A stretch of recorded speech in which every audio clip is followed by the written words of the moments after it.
Good afternoon, everyone. Welcome to today's update on COVID-19 in Alberta. With us is the Minister of Health, Tyler Shandro, as well as Michael Meldrum, CEO of the Calgary Health Trust, Dr. Deena Hinshaw, Chief Medical Health Officer of Alberta, and Dr. Verna Yu, CEO of Alberta Health Services. Minister Shandro will open us off today. Thank you, Tom. Good afternoon, everyone. I'm here to share details of an important step forward in our efforts to protect Albertans from the spread of COVID-19 in our province. Before I begin, I'd like to acknowledge that yesterday, for the first time, recovered cases here in Alberta made up more than half of Alberta's total confirmed cases of COVID-19.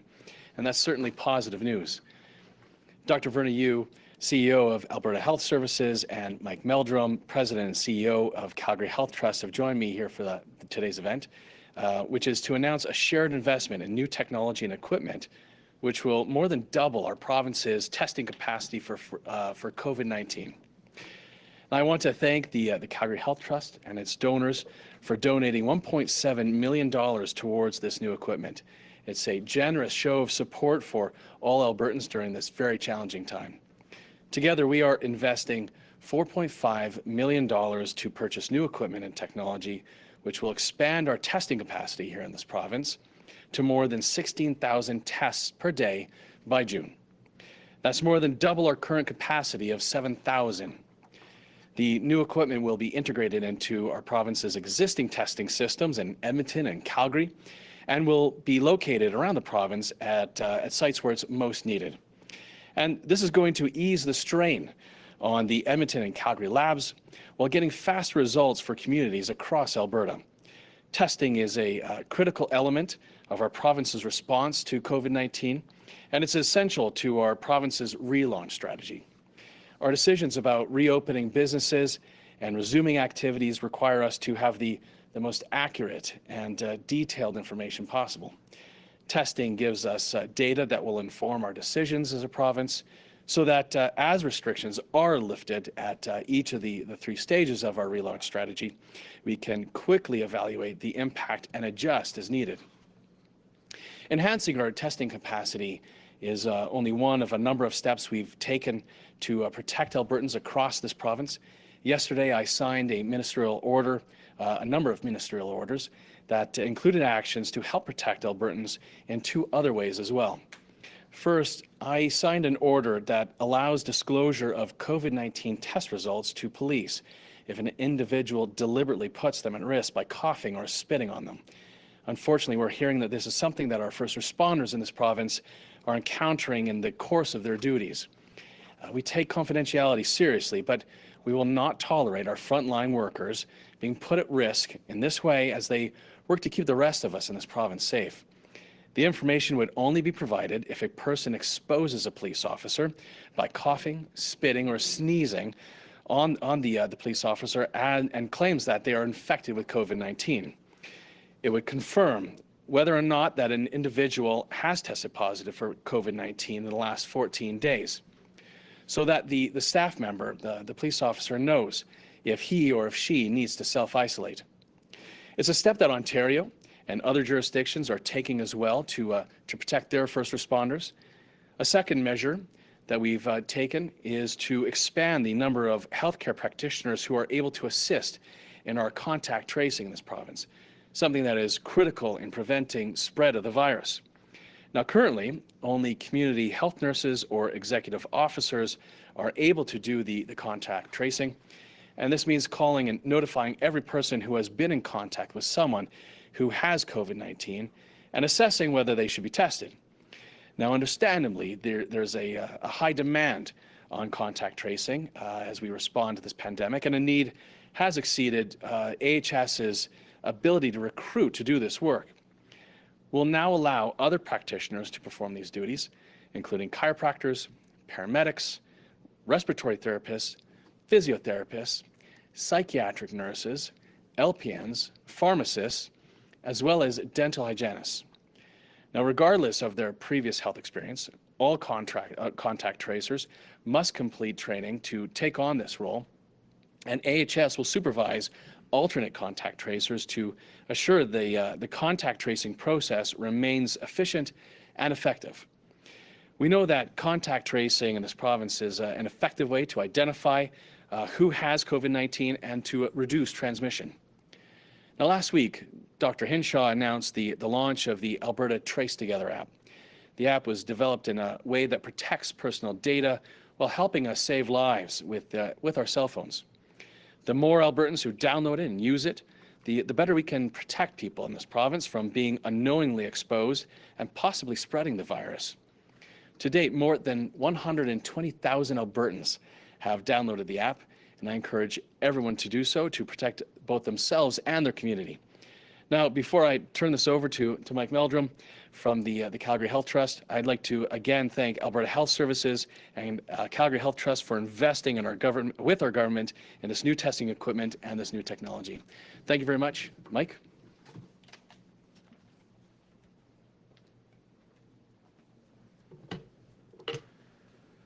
Thank you, Minister Shandro. It is a pleasure for me to be here today on behalf of the Calgary Health Trust for this announcement. Today, Calgary Health Trust is pleased to commit $1.7 million in funding to advance our testing capacity within the province. Through our campaign Clean Hands, Giving Hearts, to support COVID-19 response efforts, we are committed to making significant investments in areas that will have substantial impact on the pandemic efforts in Calgary and across Alberta. We know that testing is a critical element of the province's long-term strategy as we remain diligent in identifying those who are infected and quickly reduce the spread of the virus. But we also know testing is important in informing our public health officials and decisions about our future. Good data leads to better decisions. Decisions about how we approach Albertans getting back to work, how we support our local businesses, how we protect healthcare and frontline providers, and ultimately, how we return to a new state of normal. By investing in equipment necessary for increased testing, we are investing in the capacity for more data and knowledge we need to nimbly respond to a future that remains uncertain. Calgary Health Trust has been serving our province, and in particular the Calgary community, for almost 25 years, working with many donors who've made investments in the health system that have supported the infrastructure we have today. Without the community's generosity and the partnership our organization has with Alberta Health Services and the Government of Alberta, we would not have the strong and agile system that we've needed to respond to the pandemic.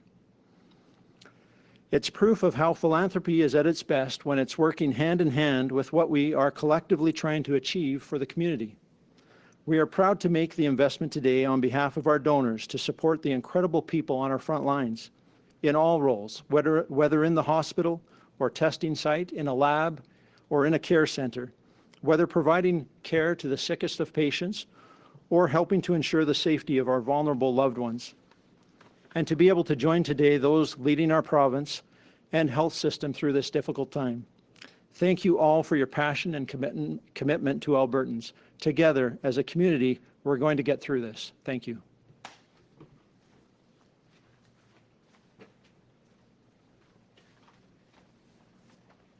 Good afternoon. Before I provide my daily update, I'd like to echo Minister Shandro's comments and thank Calgary Health Trust and its donors for their generous donation.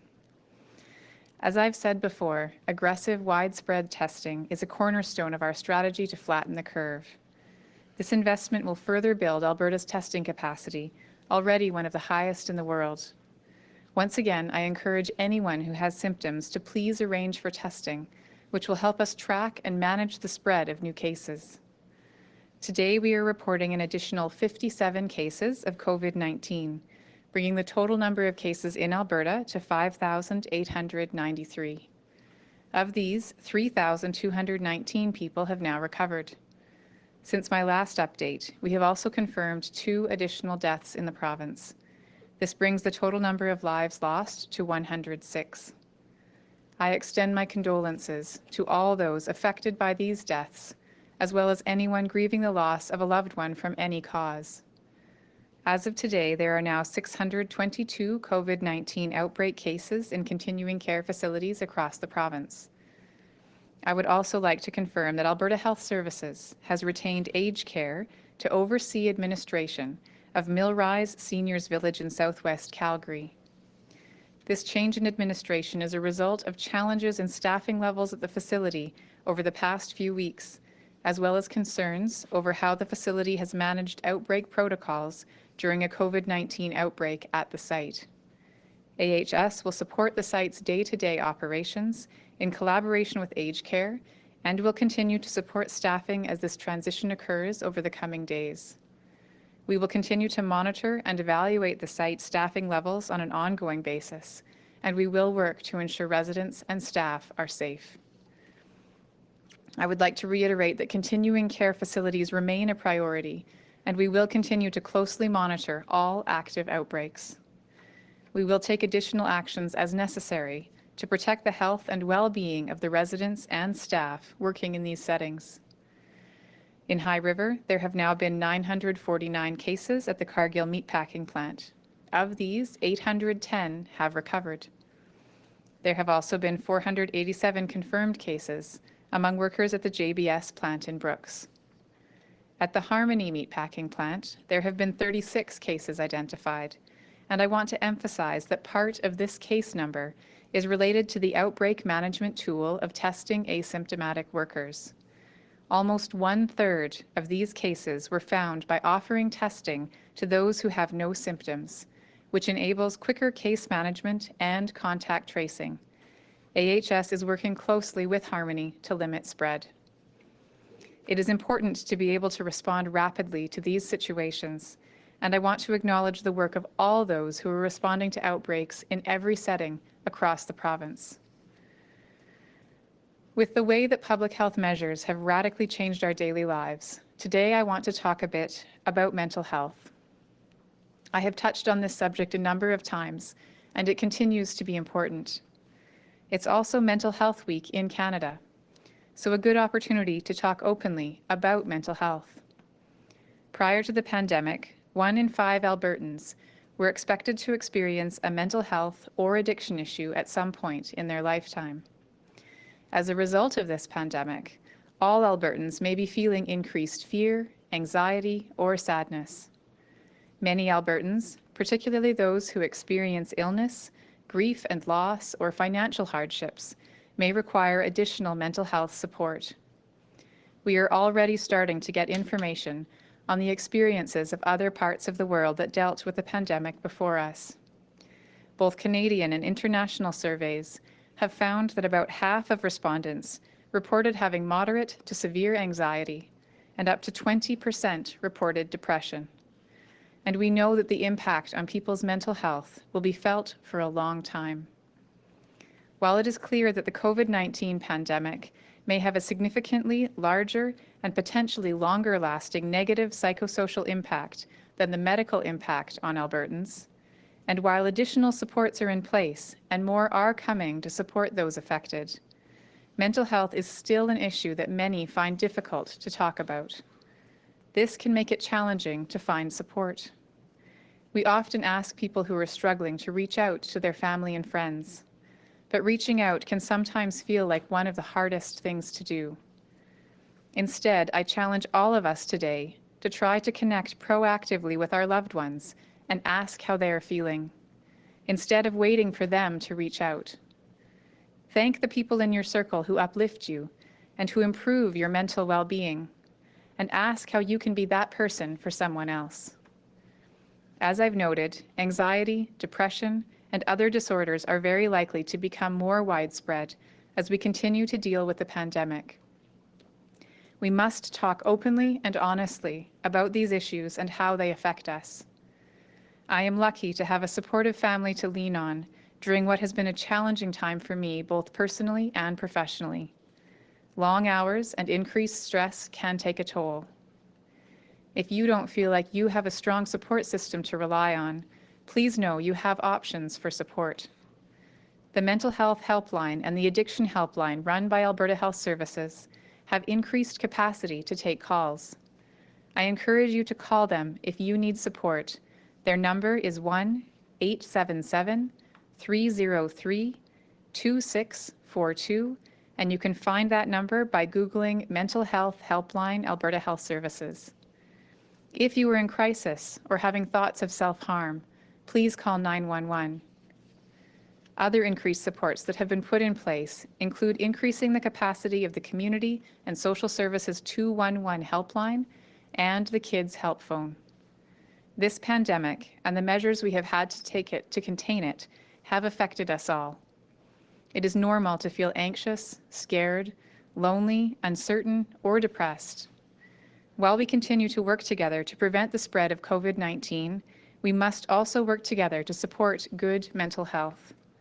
A crucial part of this work is to be honest with each other about how we are doing and having frank, supportive conversations about whether the phrase "I'm fine" really means fine, or if it means someone is struggling but not sure how to explain how they're feeling. It's okay if you're not fine. You are not alone. We need each other now more than ever. And even once we proceed with the relaunch of our economy, we will continue to need each other. If there is someone special in your life you depend on, let them know. If you think someone in your life may be struggling, support them as best you can. As much as anything else, this acknowledgement that we must look after our own and each other's mental health must be part of our new normal as much as regular hand washing and staying home when we're feeling sick. We will always be stronger together, even when we're physically apart. Thank you, and I'll be happy to take questions. Operator, we'll now go to the phone. Just a reminder that in addition to today's speakers, we also have Dr. Verna Yu, CEO of the Alberta Health Services as well. Operator, could you patch through the first question, please? Yes, thank you. The first question is from Emma Graney of the Globe and Mail. Please go ahead. Yeah, g'day, Dr. Hinshaw. This is probably for you and also for the Health Minister. I did want to get some more information about the app. You said 120,000 Albertans have downloaded it, but there's been multiple reports of it just, well, frankly, not working. Like, you have to have it on if you're going to go run an errand. There's also concerns around privacy and the thought that perhaps the fact that this can't run in the background means that Alberta chose a route which was not okay by Apple in terms of its data collection. What information can you give us about that? And more broadly, did you guys just pull the trigger on this far too soon? So I'll start, and then if Minister Shandro wants to supplement. So the app works slightly differently on Android and Apple devices.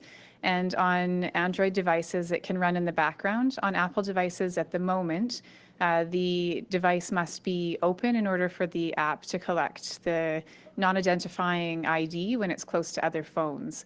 This is something that Apple is aware of, and they're working on a fix to software. And so we anticipate that this is something that will be resolved in the future going forward. And for the current moment, there are certain steps that have been articulated when people do download the app with respect to how to safeguard privacy and how to be considering where to keep their phone to make sure that any kind of safeguard that they can put in place is in place, recognizing that this is an inconvenience. Again, a fix is underway.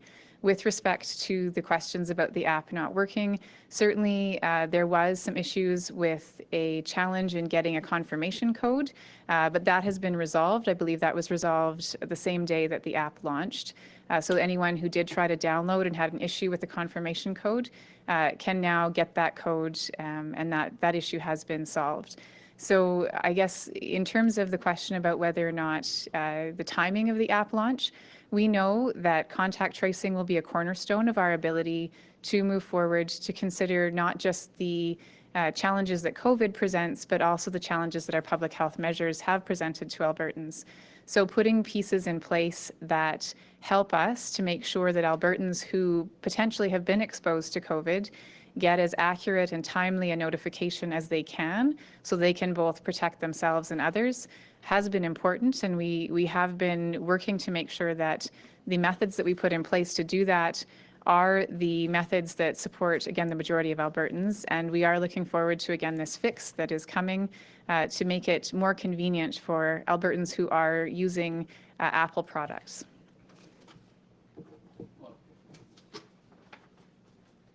I think the answers were covered by Dr. Hinshaw, but yes, we've been in contact with Apple, and they're aware of the issue, and we're looking forward to the fix being able to make its way to the App Store as soon as possible. Operator, can you put through the next question, please? Yes, Jeff Slack, 660 News. Hi, this question is for Dr. Hinshaw. I believe you said in your remarks that 1/3 of the cases found at the Harmony plant were done by testing those without any symptoms.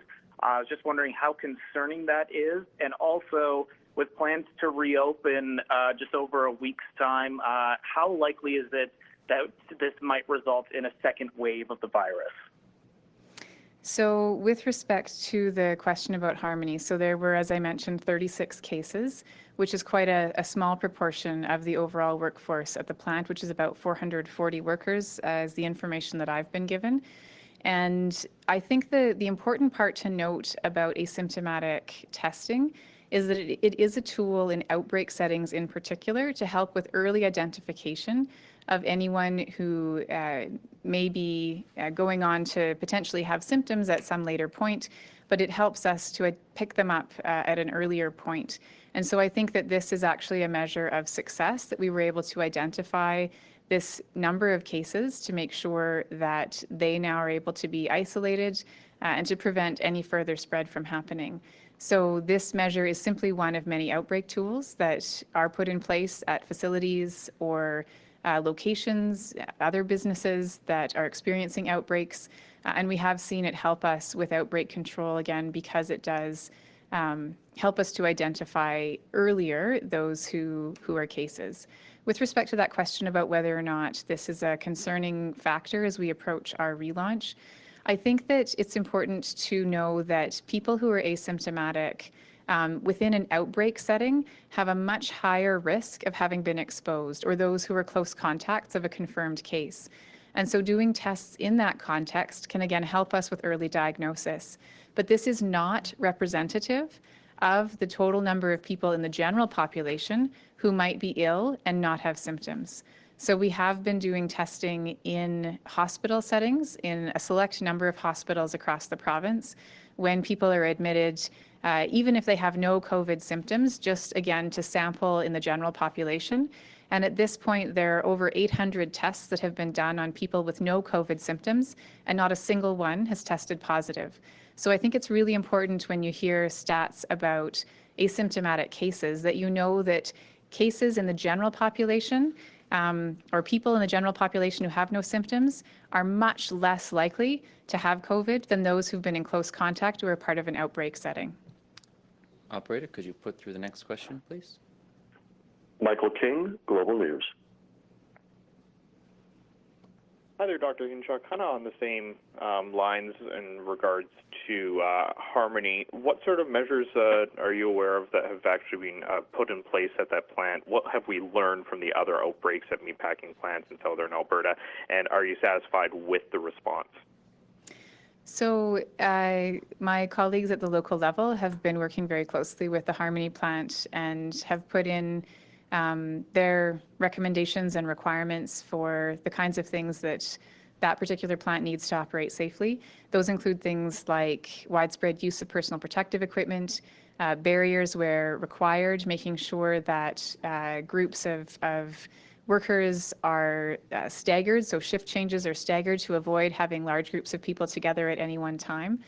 And so certainly some of the things that were learned from outbreaks in other places like Cargill are being implemented there, including, as I mentioned earlier, rapid testing of all workers, making sure that some of these additional measures like PPE are put in place immediately, and making sure that workers who are there have whatever supports they need to safely self-isolate, including, if needed, if they cannot self-isolate in their homes, that they are able to access isolation hotels that are provided. So there's certainly measures like that that are all in place and have been since the initial few cases were identified and this investigation began. Operator, could you please put through the next question? Julia Wong, Global News. Hi, Dr. Hinshaw. Just a quick clarification and then a question. Noticed on the Alberta Health website that the Edmonton zone had 503 confirmed cases yesterday, and today it's 502, so just hoping for some clarification on that. And then my question is, what does modeling show about a second wave in Alberta, and what is the province doing to prepare for it? Sure. So I don't have the specific information about Edmonton. We can go back and check. But I know that sometimes when we have cases reported to us, the case comes through the lab information system to the ministry. And so sometimes the address that's linked to the lab information system can be different from what the public health investigation team identifies as a more current address. So this may be the case in Edmonton, that a case that was previously counted as being in Edmonton zone, when the follow-up was done, perhaps that person had moved, and then the case would be reallocated to the zone where that person's address currently is. So we can look into that and find out, but that's one possibility that could explain that shift in numbers. With respect to the modeling in the second wave, what's really important to know with respect to thinking about the pandemic in terms of waves coming and going is that it's really our actions that will determine whether or not we see a spike in cases. And so as we move into our cautious relaunch, where we're looking at sort of a staged approach with careful monitoring, our goal will be to make sure that our activities are such that we can retain a level or decreasing amount of virus spread in the population. And so the modeling will tell us, for example, if we put in an assumption that every case who got infected would spread to 5 more or 2 more, or on average maybe only one person would spread to another person, but the second person wouldn't spread to anyone, so a 0.5 average. Our modeling is only going to tell us what would happen if those assumptions changed. It doesn't necessarily tell us about the timing of a second wave or when we might see increased cases. It only tells us how the virus spread would behave if we collectively were changing our behavior significantly so that each person who was a case spread it to many more people or fewer people. So modeling, unfortunately, it would be nice if it did predict that kind of timing piece, but it can only tell us what would happen if we changed our behavior. But what we are doing to make sure we're ready is exactly what we've been doing all along, making sure we have robust testing capacity, making sure that we have good contact tracing capacity, making sure that the public health measures that we have in place, as they're eased off, we're assessing the impact of that and determining what additional things need to be put in place. And in the easing of restrictions, making sure that some of the basic things that need to be in place for the foreseeable future continue to be followed, like physical distancing, staying home when sick, covering coughs and sneezes, washing hands, and those are the things that will help us prevent a steep rise and second wave. Operator, could you please put through the next question? Ralphie Bouchakanian, CBC. Hi there. Thanks for taking my question. I'm curious about the expanded capacity for tests. You alluded to 16,000 tests. We'd previously heard Alberta's goal was 20,000 tests per day. I'm wondering, does this have anything to do with how there is a delay on the Spartan testing kits? I know Health Canada said they had to delay implementation of them, and then Alberta Health said that they were delaying their own orders of those kits because of that. Thank you.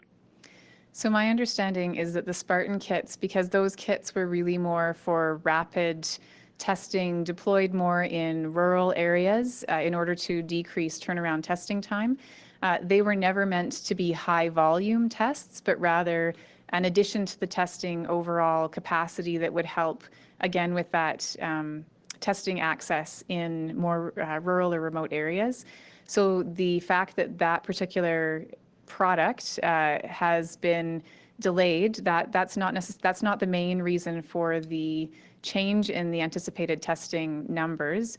It's my understanding that there have been different pieces of equipment that have been ordered by Alberta Health Services. Some of those pieces, the shipments have been delayed past where we anticipated we would originally receive them. And so some of that change in equipment delivery dates has shifted the anticipated total number and the timelines slightly. But again, the equipment has been procured and ordered. It's just a matter of having it arrive. So I don't know if anyone else has additions to that. Okay. Excellent. We have time for 2 more questions. Operator, could you please put through the next one? Tomasia De Silva, Global TV. Hi, Dr. Hinshaw. I'm just wondering, Calgary's mayor and some local businesses have been speaking to us today about the lack of preparedness to reopen come May 14th. Some businesses and the mayor have both said that they have not gotten any kind of clear rules or policies or procedures in place for the reopening. And while there are some groups that are helping other businesses like dental associations and that kind of thing, small business owners don't have that kind of guidance to help them. What do you say to that? So just last night, there was a meeting of businesses across the province, a telephone town hall, where businesses had the opportunity to ask questions about what kinds of resources were available.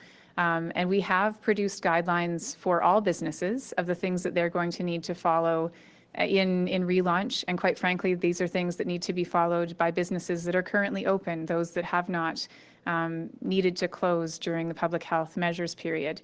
And so anyone who's curious about those guidelines can go to the alberta.ca COVID website under workplace guidance. And there is general guidance for workplaces that lays out the kinds of things that any business is going to need to follow as it considers where it might land in that relaunch phase. And so one of the things that I committed to doing last night was to provide a link to all chambers of commerce across the province so that all chambers were aware of that guidance, because then they can help disseminate that information to their members. And we really are wanting to make sure that businesses are aware that that guidance is something that should be looked at, and business owners are going to know their environment much better than I will. And so those are the rules that need to be applied, and they'll have to look at those and then determine in their context, what does it look like to have 2 meters of spacing? What are the things that need to be done to make sure that patrons who are going into that business can stay within 2 meters of each other? How are they going to be protecting their patrons from the risk of exposure? And of course, then there's the worker employee safety part of that as well. So I think the important piece again is that workers and businesses are aware of the resources that have already been made available. So I would recommend that particular website, which also has links to the occupational health and safety website, where there are many documents from the Labour Ministry that have COVID-specific information as well. I believe the Minister of Health has additional information. Just to supplement that answer, as Dr. Hinshaw said, she and I attended a telephone town hall with various members of cabinet.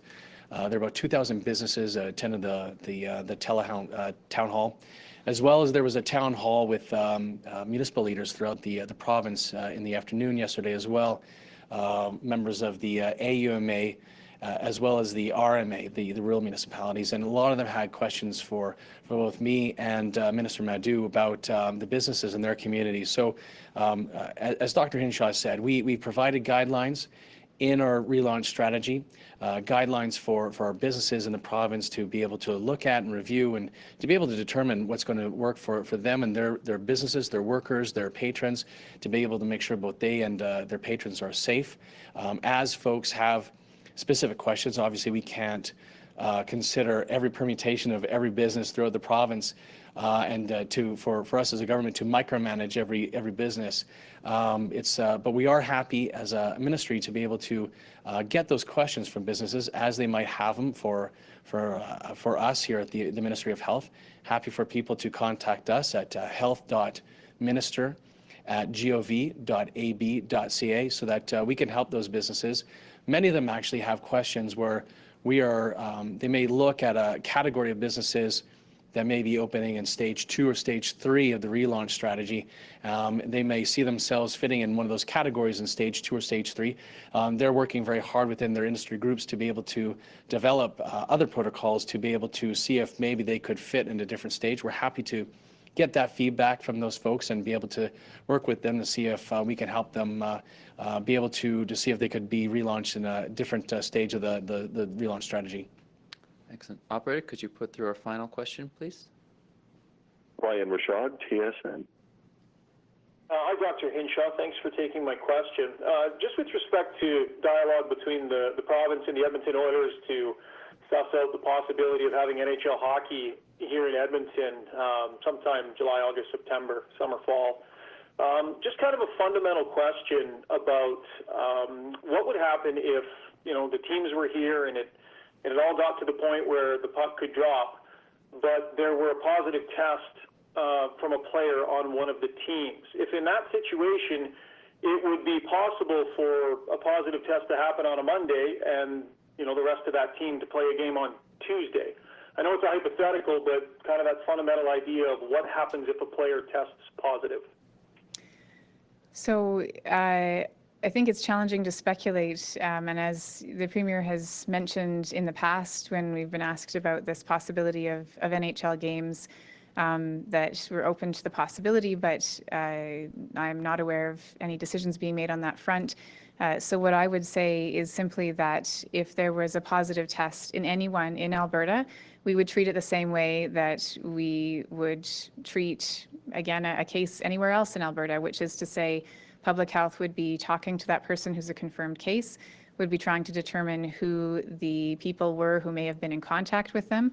The individual who is a confirmed case would need to be isolated for 10 days after the onset of their symptoms or until symptoms resolved, whichever was later. And anyone who was a close contact with that person while they were infectious would need to be in quarantine for 14 days from that point of last exposure. And so, again, that's how we in public health would treat any case, independent of wherever it happened. And so that's really, I think, all I'd be able to comment on at this time. Thank you all for coming. We will provide another update tomorrow afternoon. Thank you.